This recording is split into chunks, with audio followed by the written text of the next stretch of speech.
kuzolunga, kuzojula uzofika isikhathi sokujabula.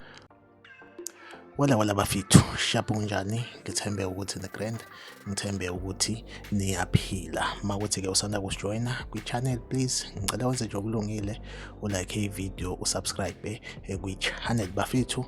Kule video engizoyidlala njengamanje, noma ngithi i-video esizoyenza njengamanje, ngizonivezela umuzi walensizwa le esanda kudlula emhlabeni. Ngicabanga ukuthi ke iningi lethu lizwile ngalokho. uSicebi, inkosi yamagcokama, uSicebi Dlamini. So ngizokuvezela nje umuzi wakhe ngaphakathi, ukuthi sibone ukuthi iqhawe bese lisebenze kangakanani. Mina ke bafethu ngithe mangiyibuka le video ngaphatheka kabuhlungu kakhulu ukuthi umuntu esespende kangaka, esesebenze kangaka, elungiselela ikusasa lakhe, elungisa umuzi wakhe ukuthi nefamily yakhe bekwazi ukuthi bebe comfortable, kube ukuthi uzothi usuyophela umuzi uNkulunkulu avela amthathe. So le video bafethu ingizwise ubuhlungu kakhulu. Bafethu nina eniyaziyo le channel lesi kuyona njengamanje, ngiyazi ukuthi i-channel le i-content yebhola, but since le channel kuyiyona i-channel engithi mangenza ama-video isikhathi esiningi ngivele ngidecide ukuthi le video, ngoba nami ngifuna ukuvela, since le clip le engizoyidlala njengamanje ngiyithathe nami somewhere.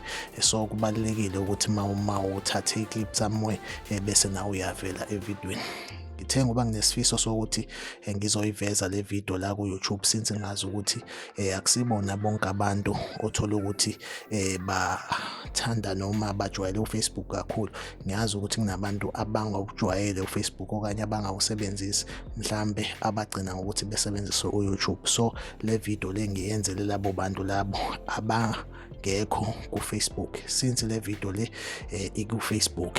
So ngidecide ukuthi ke ngizoyifaka kule channel le iMnesi Media. Bafethu asibuke le video nje, sibuke nje ukuthi insizwa ibisi yakhe kangakanani le kubo kaDlamini Msinga. I-video le esiyithathe kuNtokozo Khazi yoMekhweqe.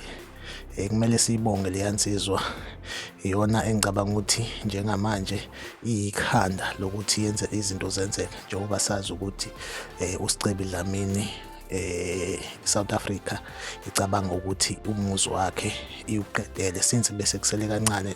Umsebenzi mningi impela, kodwa mawuzobuka asekwenzile uyabona ukuthi usebenze kakhulu. So angingande ngomlomo wafethu, asibuke le video le.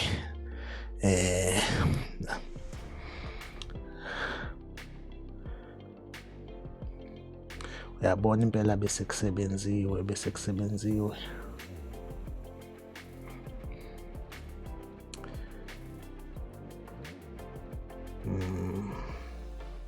Bafethu ubuhlungu lento. Mawuzoyibuka futhi uyabona ukuthi isithathe isikhashana impela yakhiwa. Uyabona ukuthi uSicebi ebengatatazeli, ebeyakha nje kancane, and okubuhlungu ithema isizophela kwaba ukuthi uNkulunkulu usemdinga ngakuyena. Bafethu, and futhi okujabulisayo ngaye into ayenzile, angazi noma yimina yini mhlambe engabonanga mhlambe echoma, but ngokubona kwami into ayenzile ukuthi mayakha angasichomeli, uyabo. Nakho ke uNkulunkulu, angazi noma ngizothi uNkulunkulu, sometimes izinto masenzeka kanje uvela ungabisakholwa ukuthi uNkulunkulu waye akuthathe usuwenze into engaka, nawe usubona ukuthi ngonyaka othile ngiyangena endlini yami. Ungathola ukuthi indlela besehlele ngayo mhlambe beseyijelile ukuthi ngoDisemba nje uyobe sewuqedile, ama-bookings ebenawo, ebezomngenisela imali. mhlambe ebengawuqeda lo muzi, mhlambe ebeseplanile nje ukuthi makushaya uDisemba ufuna ukube seqedile.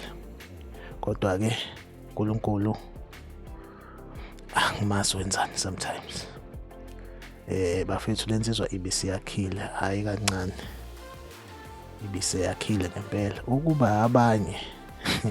Ukuba abanye ngabe sesifile ukuchonyelwa njengoba nongakho isitezi eneminyaka ewu-26 ngabe sesifile nje ukuchonyelwa. Ukuba abanye ngeke ngibabize amagama, kodwa-ke bafethu umona phansi insizwa yakaDlamini isebenzile. Engicabanga ukuthi-ke mawukuthi uNkulunkulu ngokuhlela kwaNkulunkulu yena ebesemdinga but wangena kena ukuthi akwazi ukuthi akhe indlu for izingane nonkosikazi wakhe. Esingazi-ke bafethu esikhathini samanje amakhosikazi masowashiya esemancane kangaka ukuthi mase sihambile izinto zizohamba kanjani. Ngabe uzoqhubeka ahlale angathandani namuntu, angaqhubeki nempilo since okuyena umuntu ebengayi la akasekho emhlabeni? Asazi bafethu, but sibonile abantu abakwi-age kalosisi lo wasekhaya uMaMthembu. Mina-ke owasekhaya, yes again wasekhaya, kodwa ngoba wakaMthembu, wonke umuntu wakaMthembu mina ngimthatha njengokuthi wasekhaya. Ngiyisebenzisa le ndaba yokuthi uSibongo Fanana ntontoni, but usisi lo mawuzobuka ondanga yakhe abake bathandana nabantu bakhokhelwa, mhlambe bashada maybe 98% uyahluleka ukwamukela uzothe kungabe ukuthi useqhubekela phambili nempilo ngokuthi athole omunye umuntu azothandana naye. So bafethu ngicabanga ukuthi-ke ividiyo niyibonile, ngicela ni-like le video, ni-subscribe kwi-channel.